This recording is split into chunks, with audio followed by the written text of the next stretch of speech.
আসসালামু আলাইকুম সবাইকে। আমি ডাক্তার সালমান মাহমুদ বলছি। আজকে কথা বলবো যে রক্তশূন্যতা হলেই আয়রন ক্যাপসুল বা আয়রন ইনজেকশন দিতে হবে কি না, বা কিভাবে আমরা বুঝবো যে কোন রোগীদের ক্ষেত্রে আয়রন ক্যাপসুল বা ইনজেকশন দিতে হবে, বা রক্তশূন্যতায় কিভাবে আমরা ডায়াগনোসিস করব। একটি টেস্টের কথা হয়তো আপনারা অনেকেই জানেন, সেটি হচ্ছে কমপ্লিট ব্লাড কাউন্ট বা সিবিসি পরীক্ষা।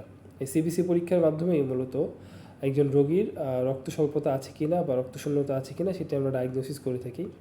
সেখানে হিমোগ্লোবিনের মাত্রা দেখেই মূলত এই রক্তশূন্যতা বা অ্যানিমিয়াকে ডায়াগনোসিস করা হয়। তো সমস্ত রোগীদের ক্ষেত্রেই আসলে অ্যানিমিয়া থাকলেই আয়রন ক্যাপসুল বা ইনজেকশন দেওয়ার প্রয়োজন পড়ে না। এর কারণটি হচ্ছে সব ধরনের অ্যানিমিয়া আয়রন ঘাটতির জন্য হয় না। আমি যদি আরেকটু ব্যাখ্যা করে বলি, অ্যানিমিয়ার আসলে তিনটি ধরন রয়েছে বা তিনটি ক্লাসিফিকেশন রয়েছে। একটি হচ্ছে মাইক্রোসাইটিক হাইপোক্রোমিক, আরেকটি হচ্ছে ম্যাক্রোসাইটিক হাইপোক্রোমিক, আরেকটি হচ্ছে নর্মোসাইটিক নর্মোক্রোমিক। শুধুমাত্র মাইক্রোসাইটিক হাইপোক্রোমিক, অর্থাৎ যেখানে আমাদের আরবিসি বা রেড ব্লাড সেল, যে কোষ রয়েছে, রক্তকণিকা রয়েছে, এই রক্তকণিকার আকার ছোট হয়ে যায় এবং এর মাঝখানে হিমোগ্লোবিনের পরিমাণও কমতে থাকে।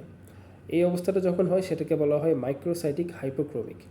এই অবস্থার পিছনে কারণ হচ্ছে আয়রন কম থাকা, থ্যালাসেমিয়া রোগ থাকা বা সিডারোব্লাস্টিক অ্যানিমিয়া।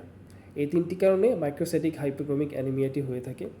এবং এই ক্লাসিফিকেশনের আন্ডারে যখন একজন রোগী পড়ে যাবেন, তখন এই ধরনের রোগীদেরকে সাধারণত আয়রন ক্যাপসুল বা অন্যান্য ধরনের সাপ্লিমেন্ট বা অন্য চিকিৎসাগুলো করা হয়ে থাকে।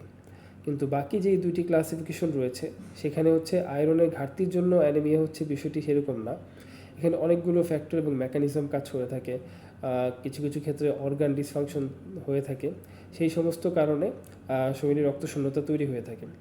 তো রোগীরা অনেক সময় আসলে ঘাবড়ে যান, বা রোগীরা কমনলি বলতে থাকেন যে শরীরে রক্তশূন্যতা, তাহলে আমার আয়রন ক্যাপসুল নিতে হবে কিনা, বা আয়রন ইনজেকশন নিতে হবে কিনা, বা ব্লাড নিতে হবে কিনা। তো এই জিনিসটা আসলে ক্লিয়ার করা দরকার ছিল যে সব রোগীদের ক্ষেত্রেই আয়রন ঘাটতির জন্য রক্তশূন্যতা হয় না, বরং এক এক রোগীর ক্ষেত্রে এক এক কারণে রক্তশূন্যতা হয়ে থাকে।